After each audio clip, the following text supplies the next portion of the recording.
আমি কথা বললে রাজাকারের বাচ্চাদের গায়ে এমনভাবে আগুন লাগে, জানি না কেন আগুন লাগে, তবে আগুন লাগার কারণ তারা সত্যিকারের রাজাকার।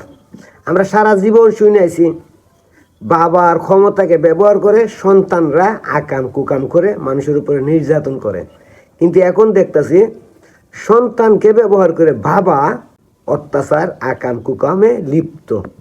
আমি আর কারো কথা বলতেছি না, বলতেছি বর্তমান এনজিও সরকারের একজন উপদেষ্টা, বৈষম্য বিরোধী ছাত্র আন্দোলনের মুখ্য সমন্বয়ক আসিফ ভুঁইয়া, চিনছেন তো?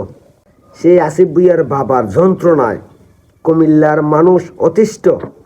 এই আসিফ ভুঁইয়ার বাবার যন্ত্রণায় মানুষ গড়ছাড়া, হত্যা মামলার আসামি হইয়া উঠছে, 3টা বাচ্চা মেরে ফেলছে এই আসিফ ভুঁইয়ার বাবার এবং তার বাবার সহযোগীরা মিলে।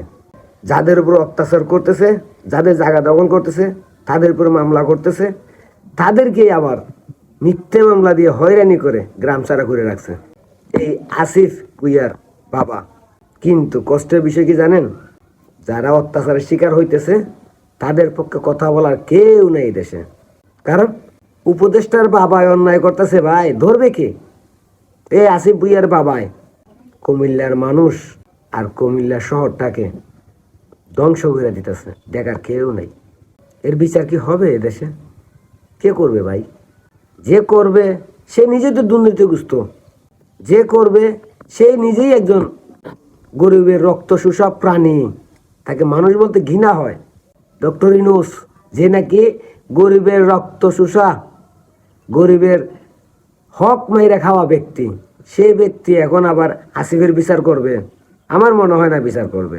তবে হ্যাঁ, আমি আপনাদের গ্যারান্টি দিতে পারি একজন আছে, সে যেদিন এদেশে পাড়া দিবে সেদিন এই আসিফ নজরুল সহ বাংলাদেশে এই মুহূর্তে যারা চান্দা,